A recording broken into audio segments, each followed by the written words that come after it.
어느 날 공원에 갔었는데 제 앞에 한 노인이 라디오를 켜서 들고 가는데 이 다이아를 제대로 맞추지 않고 잡음을 내는 채로 가는 것을 보았습니다. 조금 있으면 제대로 맞출까 그렇게 생각하고 뒤에 따라갔는데 여전히 그대로 시끄러운 소리를 내면서 갔습니다. 시끄러운 것에 중독이 되어서 그대로 가는지 아니면 귀가 고장이 나서 그대로 가는지 몰라도 도저히 따라갈 수 없어서 피해 가려고 그 사람에게서 멀리 떨어져서 걸었습니다.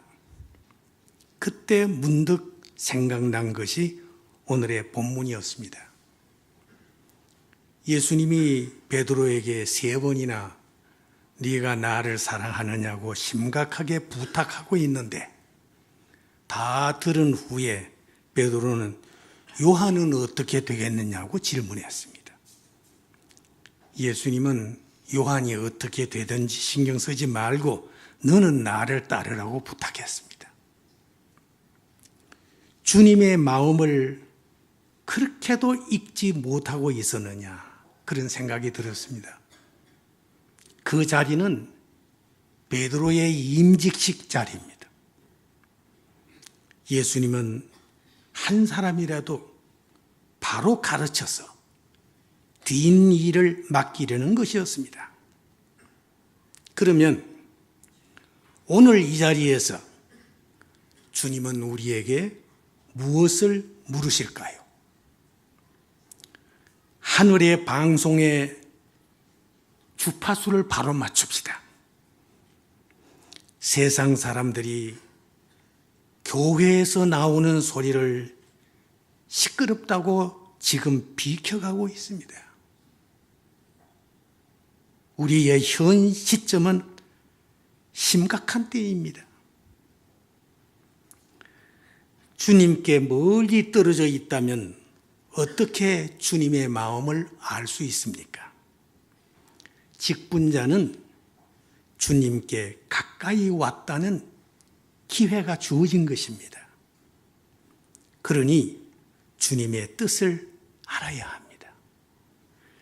주님은 예루살렘으로 가시면서 우셨습니다.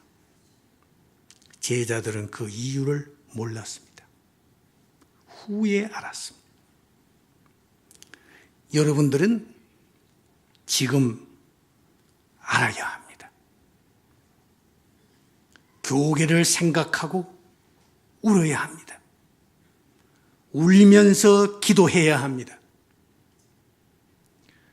탈북자 중에 북한에서 핍박을 받고 매를 맞고 고통을 당하다가 기회를 만나서 남으로 탈북했는데 남한에 있는 교회에 와보니 신앙이 죽어 있더라는 것입니다. 이럴 바에야 차라리 핍박받으면서 살다가 순교당하는 것이 낫다고 도로 북으로 갔다고 증언하는 소리를 들었습니다. 예수님은 마태복음 11장에 말씀하셨습니다. 우리가 너희를 향하여 피리를 불어도 너희가 춤추지 않고 우리가 애곡하여도 너희가 가슴을 치지 아니하였다고 했습니다. 너희가 청기는 분별할 줄 알면서 시대의 표적은 분별할 수 없느냐고 외쳤습니다. 당시에 왜 그렇게 감정이 무디어 있은 것입니까? 그것은 가까이 있는 세상 사람만 자꾸 쳐다보아서 그렇습니다. 저 사람은 어떻게 되느냐고 비교하는 일에 길들여서 그렇습니다. 주님은 부탁합니다. 너는 나를 따르라고. 이 소리가 지금의 하늘의 방송입니다. 하나님은 구약 시대에도 심령의 전화선을 통해서 하나님의 뜻을 알도록 역사하셨습니다.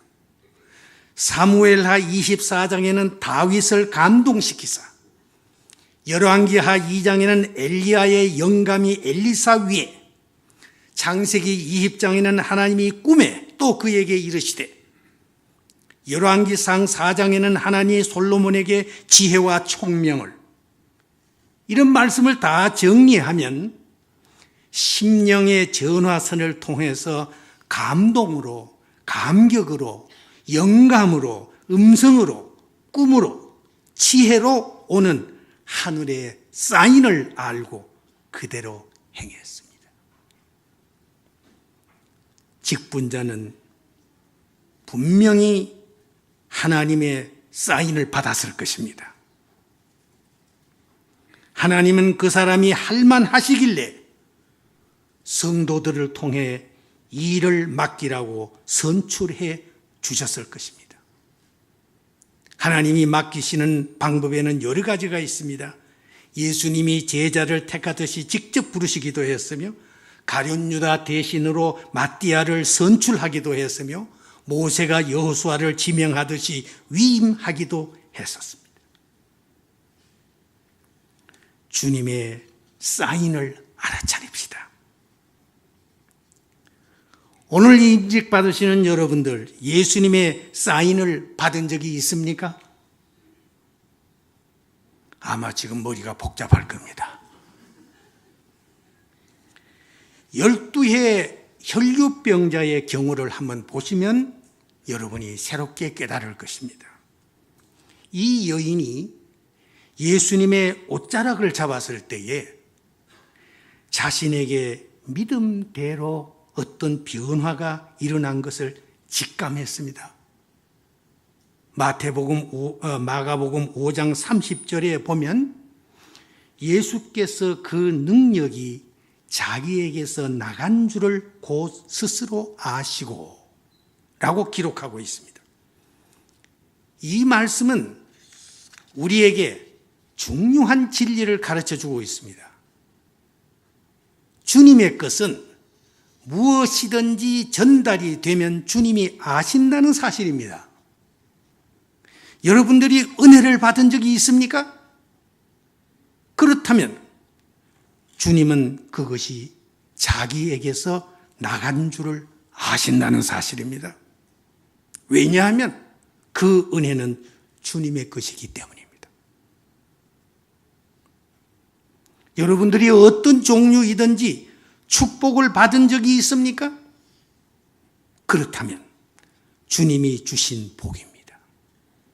주님의 것에서 여러분에게 한 부분이 전달되었다는 것입니다. 여러분들이 믿음으로 얻은 기쁨과 감격과 안정과 평안은 물방울이 튀듯이 그저 어쩌다가 주어진 것이 아닙니다. 주님에게서는 분명히 능력이 나간 줄을 아시고 누구냐고 물으십니다. 교회의 직분을 받았습니까? 그것은 주님의 것입니다. 세상에서는 아무 영향도 없는 직분입니다. 이제 받았으면 응답을 해야 합니다. 이제 직분자들은 그 종류가 어떠하든지 병자가 응답했듯이 제가 받았습니다, 제가 기도한 것입니다 라는 분명한 행동이 나타나야 합니다. 그것이 신앙 고백이요 신앙적인 응답인 것입니다. 이것이 영적 교육입니다. 이 직분은 하나님의 것입니다. 하나님의 것을 가지고 세상 것과 같이 하지 마십시오. 그러면 주님의 뜻을 어떻게 할 수 있을까요? 환경을 통해서 알아야 합니다. 왜 자신에게 은혜를 주셨는지, 왜 기도할 때마다 감동을 주시는지, 왜 하필 이런 시대에 직분을 주셨는지 감을 잘 잡고 있습니까? 지금 주어진 환경에 하나님의 계시가 들어 있습니다. 지금 당하는 여건 속에 하나님의 손길이 숨어 있습니다.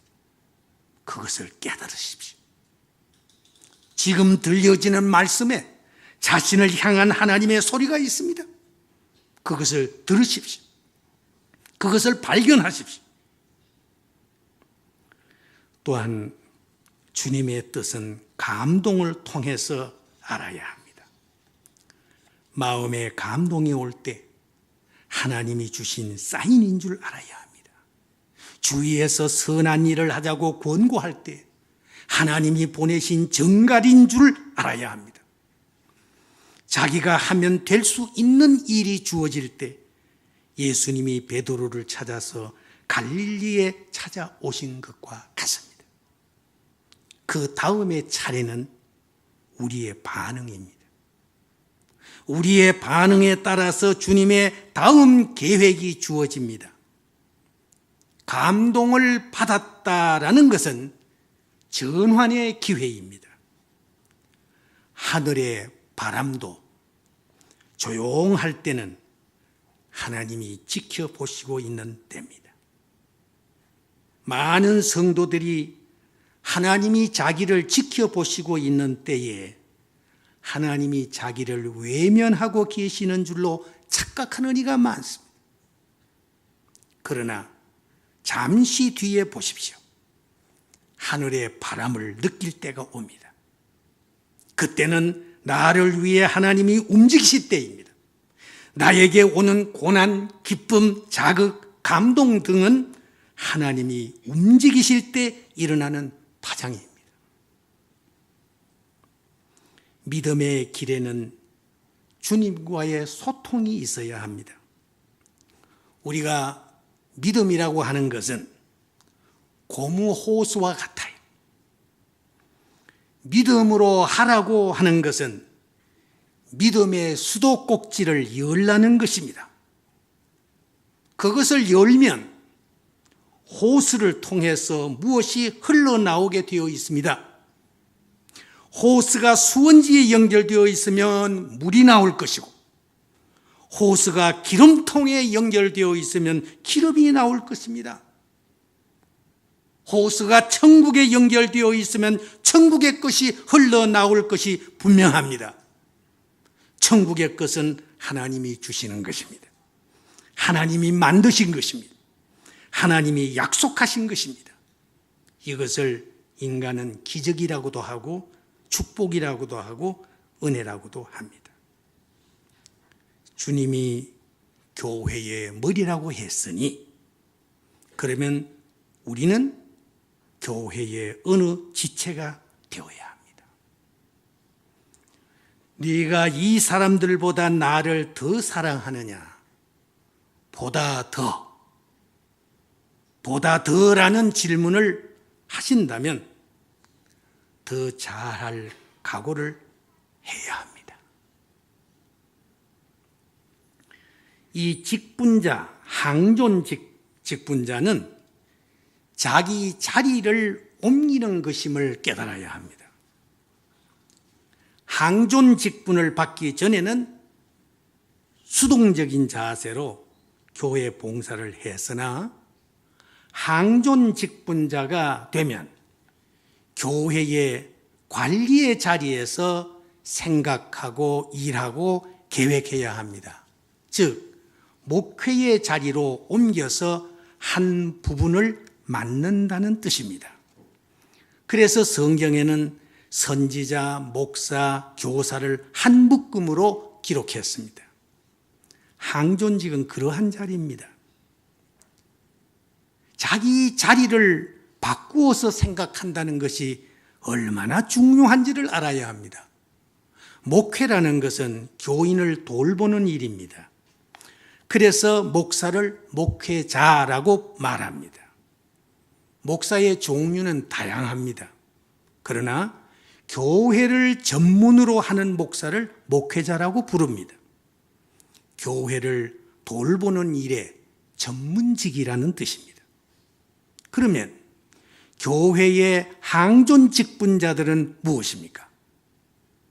이들은 목회자의 동역자들입니다. 직분을 맡는 그 시간부터 생각하는 자리를 옮겨야 하는 것입니다.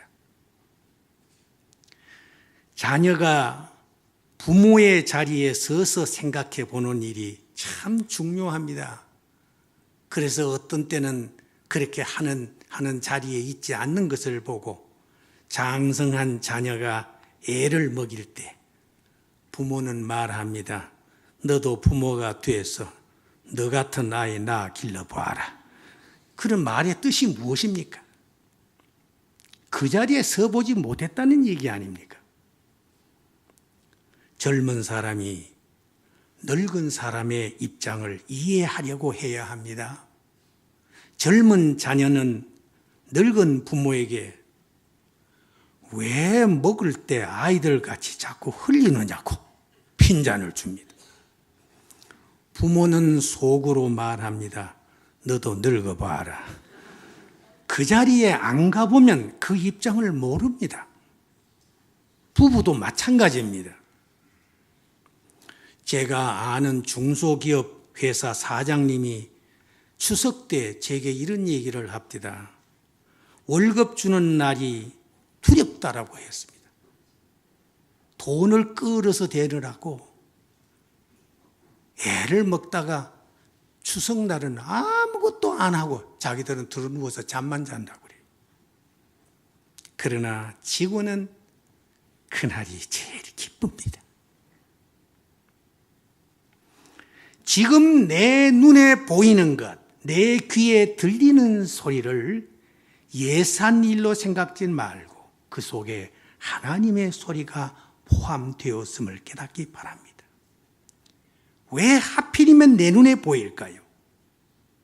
왜 하필이면 내 귀에 그런 소리가 들릴까요? 왜 하필이면 내 마음에 그렇게 느껴질까를 진지하게 생각해 보십시오. 그리고 새롭게 결단하기를 바랍니다. 작은 것이라도 하나님께 합당하면 그것을 크게 생각하세요. 교회는 서로를 돌아보아 건져주기 위해 있는 것입니다. 누구에게나 밀쳐내버리면 세상에 떠내려갑니다. 교회는 하나님 나라로 가는 열차입니다. 이 평화 열차에 양정중앙이라고 하는 팻말이 붙은 한 칸에서 같이 타고 가는 것입니다. 서로를 돌아보아야 합니다. 하나님 나라에 도착할 때까지 우리는 하나님의 뜻에 맞게 살아야 하고 가까이 있는 사람들은 깨지기 쉬운 존재임을 알고 유리그릇같이 보호하며 서로 보담아주고 위해주고 위로해주면서 하나님을 기쁘시게 하며 살아가야 합니다. 이것이 교회요 직분자의 일입니다. 예수님 시대뿐 아닙니다. 오늘날에도 우리의 감정을 건드려서 신앙에 상처를 주는 일들도 생겨서 마음에 혼란을 일으킬 때도 있습니다.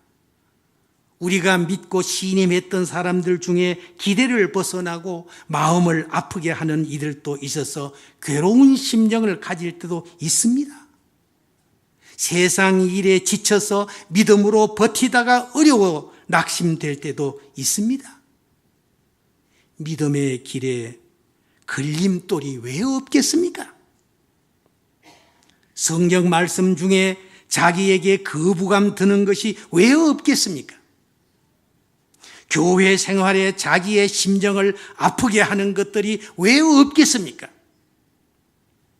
주님은 우리에게 자주 물으십니다. 너는 어떻게 하려느냐? 주님이 나를 더 사랑하느냐고 물으신다면 남보다 더 사랑한다고 답해야 할 것입니다. 주님이 겟세마네로 가자 하시면 기꺼이 가겠다고 나서야 할 것입니다. 주님이 나를 따르겠느냐 물으신다면 남보다 먼저 따르겠다고 답해야 할 것입니다. 주님이 골고다로 가자 하시면 기꺼이 가겠다고 나서야 할 것입니다. 주님이 나를 쓰시겠다고 말하신다면 남보다 앞서 손들겠다고 답해야 할 것입니다. 주님이 십자가를 지라 하시면 기꺼이 지겠다고 나서야 할 것입니다. 이런 고백을 하면서 신앙의 길을 걸어가는 자를 주님은 지금도 바라시고 계십니다. 그렇다면 이제 우리 임직자들은 이 교회 안에 자신의 성지를 만드세요. 자신의 겟세마네 동산을 이 교회 안에 만드세요. 주님의 제자들은 겟세마네에 가서도 졸고 있었으나 우리는 졸지 말고 기도의 제단을 쌓으면 거기가 나의 겟세마네 성지가 됩니다. 교회의 어느 곳에 나의 기도 장소를 정하십시오. 그래서 그곳에서 기도를 드릴 때 주님께 여기가 나의 겟세마네입니다 라고 보고하고 기도하십시오. 또 언제든지 자신의 기도 시간을 정하여서 겟세마네 기도 시간으로 하나님께 기도합시다. 외로울 때, 괴로울 때, 답답할 때, 어려울 때 겟세마네 자기 성지를 찾아갈 수 있다는 것은 행복한 것입니다. 거기에서 주님 하고 부르면 하늘에서 빛이 비치고 천사가 수종드는 체험을 하게 될 것입니다. 자신의 봉사 자리를 이 교회 안에 정하여서 그곳을 골고다 성지로 만드십시오. 먼 이스라엘만이 성지가 아닙니다. 자기의 가슴 속에 우러나온 골고다를 여기에 만드십시오. 그곳이 어떤 곳이든지 하나님의 성전이라면 뜰 안이든지 뜰 밖이든지 하나님과 연관된 장소는 다 거룩한 곳입니다. 그곳을 하나님과 자신의 약속으로 성지를 만들어서 하나님과 자주 교통할 때에 큰 기쁨이 될 것입니다. 다른 사람이 구경하고 있을 때 나는 그 자리에서 주의 일을 하면 그곳이 나의 골고다 성지가 됩니다. 다른 사람들의 행동에 마음을 빼앗기지 말고 예수님을 향해서만 마음을 쏟으면 그것이 바로 나의 성지 순례가 되는 것입니다.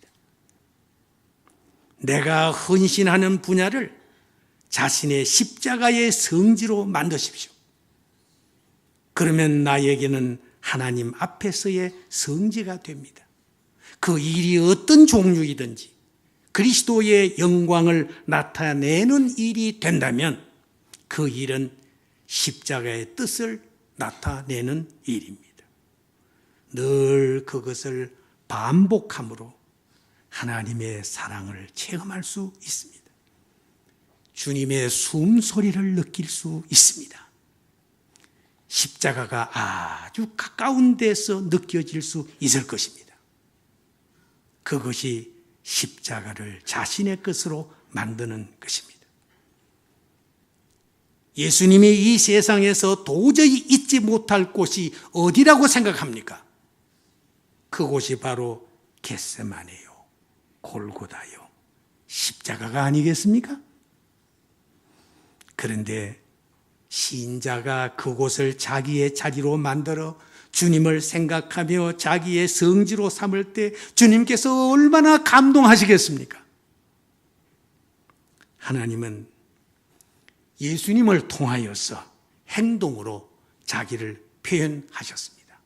하실 일을 다 하셨습니다. 이제는 내 차례입니다. 내가 믿음으로 행동할 차례입니다. 나의 성지를 만들어서 계속 여행할 때에 인생의 더러움을 성결케 해 주심을 느낄 수 있을 것입니다. 나의 무지했음을 깨우쳐 주시는 것을 인식하게 될 것입니다. 인생의 문제와 불행함을 해결해 주심을 깨우쳐 주실 것입니다. 이제 낙이 없는 이 세상에서 큰 기쁨을 체험할 수 있도록 회복시켜 주실 것입니다. 우리는 이제 예수님의 고난도 나의 것으로, 예수님의 기쁨도 기적도 나의 것으로 체험하면서 그분이 오라 하시는 그 길로, 그 발걸음으로 하늘나라까지 가면 감격의 나라에 이르게 될 줄로 믿읍시다.